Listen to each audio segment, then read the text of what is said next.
Welcome to another 3D comparison video. Can AI create iconic designs? This will be the Pantone chair challenge. I added the video sections over here, so initially we're gonna see why is Pantone chair considered to be an iconic design. Afterwards we're gonna discuss the manufacturing phases for this chair. And also at the end we're gonna see the CSM.ai image to 3D mesh. So if you're only interested in that part, you can go ahead and skip to that section using the video sections. So let's see, why is Pantone chair going to be iconic? Well, this is the first all-plastic chair to be made in a single piece. It also has a cantilever design. As we can see, the support of the chair is within this curvature. And this is, let's say, sculptural shape is in Pantone's trademark vibrant colors, which created quite a sensation.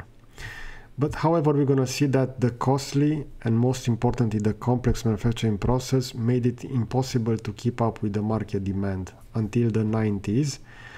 And we're gonna see that further along this video. So let's see. Pantone chair is considered an iconic design for several reasons, but most importantly because of its innovative and groundbreaking qualities that set it apart from traditional furniture designs. The chair was designed by architect and designer Werner Pantone. I added two images over here to the left, so when he was young and designed the chair, and a later photo of the designer. So the iconic status can be attributed to the following factors. The first is regarding the material and production technique. So the innovative manufacturing technique known as injection molding allowed this chair to be produced in a single piece, eliminating the need for separate components and assembly.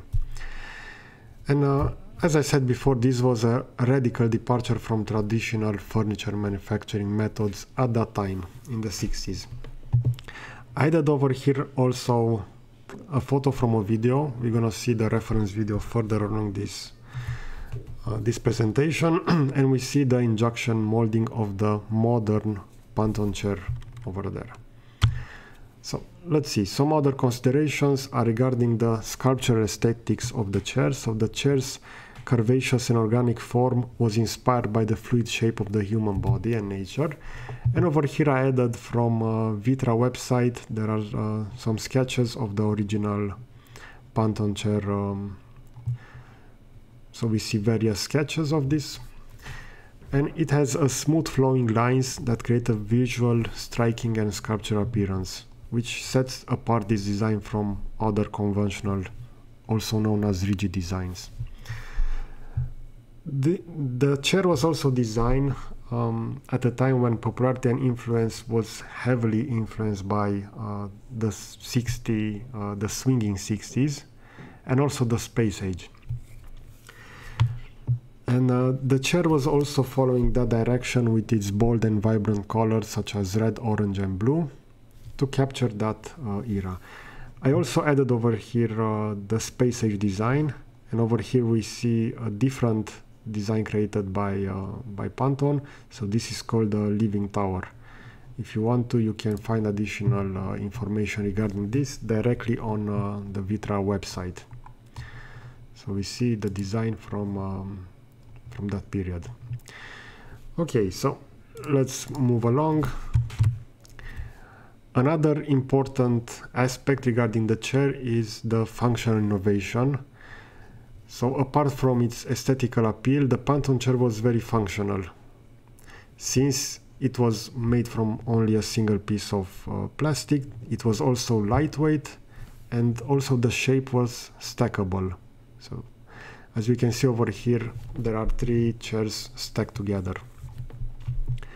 And also the chair was also very easy to clean, and this also contributed to its success. I added over here to the right another photo.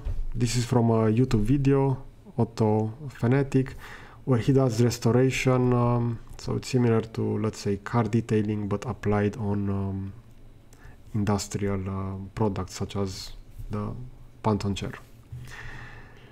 As we can see, for that time, there was also an evolution for the cantilever chairs. So over here there's another video where we see various chairs with the cantilever design. So this was considered at that time to be unconventional, and it also became an emblem of the mid-20th century design revolution. Some other aspects are regarding the enduring influence of the chair. As you can see, the chair influence is still present today, as it continues to be produced and admired by a wide variety of designer, architects, but also enthusiasts around the world. I added over here to the right side, so these are available directly on Vitra website. We see the Panton Chair Classic. This is the more expensive version. And this is the modern Panton chair that was produced in 1990s. I will go to those websites, and as we can see over here, there are some aspects regarding the history. We're gonna see also the material, because this classic chair has a glossy appearance, while the other one, the more modern one, has a matte appearance. So, in summary, the Panton chair's iconic status is a result of innovative production technique, sculptural aesthetics, but also popularity during its era. So, this chair represents, let's say, a pivotal moment in the history of furniture design, and remains as an iconic symbol of the mid-century modernist innovation. We're gonna check now the aspects regarding the manufacturing of the chair. We see that in 1967, a small pilot series of only 150 pieces were manufactured. This was manufactured using cold-pressed glass fiber reinforced polyester. But after further tests with rigid foam produced from Bayer, the mass production was also started in 1968. But there were some problems regarding this manufacturing process, as it required a lot of manual finishing for the product. And I'm gonna go over here on their website. So this is the evolution of their production. You can also access this directly and see those.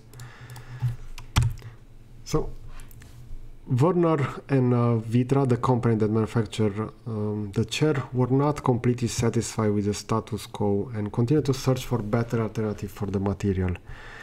They believe that they have found a solution in a new thermoplastic material developed by BASF, as injection molding process was considering reducing the need for finishing work, because that was the main problem of the original chair. It required a lot of finishing, manual finishing, in order to have those smooth surfaces. However, technology at that time did not enable variation in material thickness, which is one of the drawbacks of that, which led to several modifications to the design. So the most noticeable being a series of ridges in the transition zone between the seat, the base and seat. So initial designs have some ridges over there in order to make the chair more stiffened. We see that the material proved to be far less resistant to aging and weathering. So even though it was traditionally, let's say, promoted like this, like especially the classic chair, because that's the one in the photo, it was meant to be put outdoors, within the weathering, let's say, environment, and we see that aging had a major impact that causes the chair to break. Therefore it threatened Vitra's image. Therefore they decided to discontinue the production in 1979, and as we can see, this is directly from their website. It took several years for Vitra to recover from this shock of this quality defect of the chair. However, the interest for the Panton chair lived on, and in the 90s the production was resumed for this chair, returning to a rigid foam with complex finishing, but much greater resistance to breakage. So I added over here some videos, some screenshots from the video. So the video is posted on YouTube as Victoria and Albert Museum injection molding. And over here we see the modern production of the Panton chair. We see an automated area with an injection molding machine, an industrial robot that will pick up the chair. We see the two cavities. So this is the mobile cavity that is brought in place to close the mold. This is the fixed part. And there are some injection pins that will remove the chair. Therefore, the robot will easily be able to take that with some vacuum and position it on a conveyor belt. And the only, let's say, finishing touch, as we can see, there are some elements that need to be removed. So that is still done manually, but this is, let's say, a little bit of manual work for the design of this chair, for the final finished product. So we see that almost 30 years after the initial market launch of the chair, one of Panton's key goals for this chair was finally reached. The plastic chair was an affordable industrial product. Unfortunately, Panton died shortly before the chair was presented in 1999. Okay. So let's go to the CSM AI platform and see the image to 3D mesh. I'm gonna go directly on this link.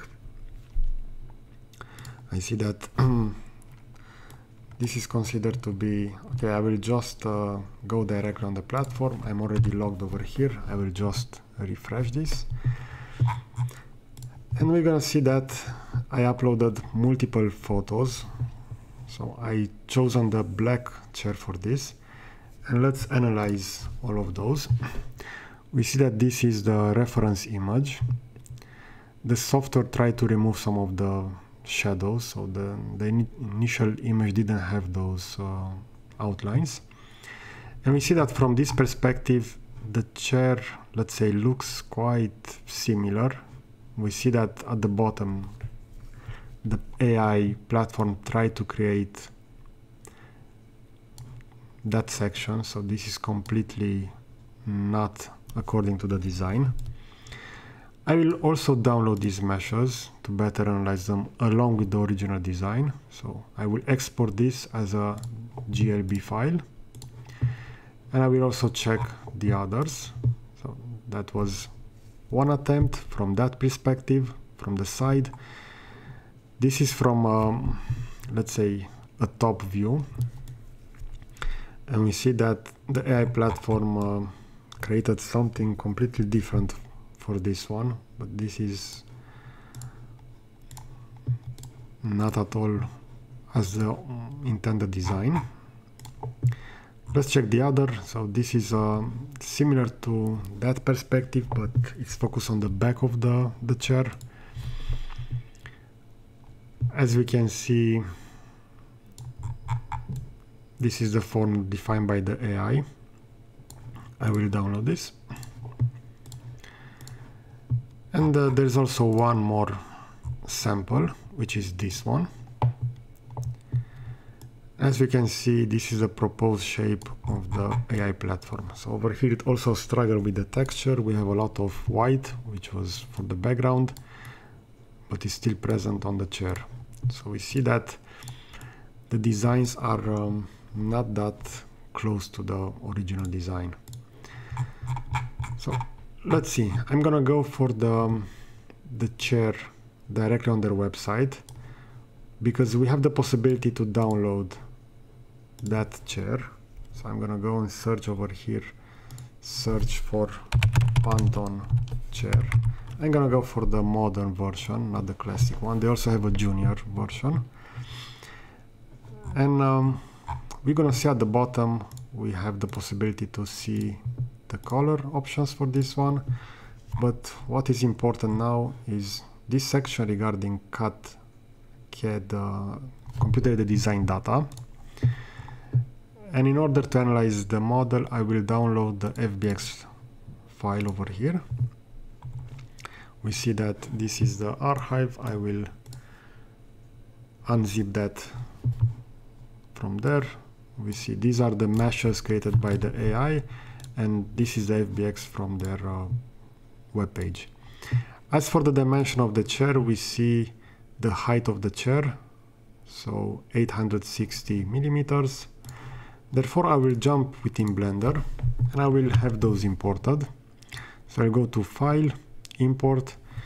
Initially, I'm going to import the FBX reference, which will be located in Downloads. We see over here Pantheon Chair FBX and have that imported.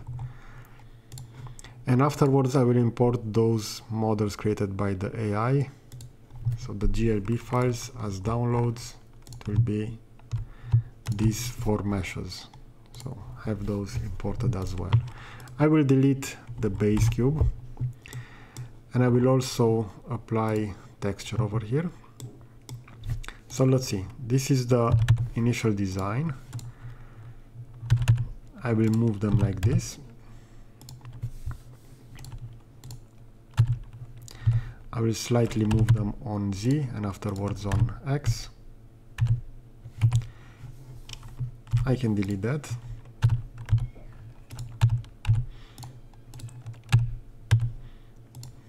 Now I will go to the left view and I will spread this a little bit. So the original design, I will position it over here. I will move this a little bit. Okay. Now I will just have those rotated on the Z-axis in order to face the camera. So press R and Z in order to rotate those, if you don't know exactly what I'm doing over here in Blender. Okay, and also have this transferred a little bit with grab. And I will also rotate that. So we see that in terms of dimension, if I'm gonna go with the measure tool, we're gonna see that the models are at their intended, let's say, value. So they pretty much all have around 18 millimeters if you're gonna measure those from this view. But in terms of form, maybe this perspective is the one that managed to approximate the chair, but it's also very, very wide. So this is why AI still struggles to do 3D accurate models, as we can see over here. But keep in mind that platforms like CSM are still at the beginning, and I'm sure that even in few months we're gonna see a lot better results for this. Okay, so I hope you find this kind of video useful. I will also create another video regarding image generation using AI for the same Pantheon chair, and we're gonna see how those will turn out. And again, if AI will manage to create 3D models based on that. I will also create some videos regarding 3D modeling of the chair, both in Fusion, CATIA and SolidWorks. So those are the 3 CAD software solutions that I mainly create videos on YouTube. Okay, so before the outro of the video, I just want to say that if you like this kind of content, you can check my other videos. So this is the main channel, and I discuss various aspects regarding AI and the impact on industrial engineering. Also, I made some case studies using some other models like this Baby Yoda workflow, which is done entirely using free software solutions. So if you are into that, consider to check that video. Okay, so thanks for watching. See you in the next video.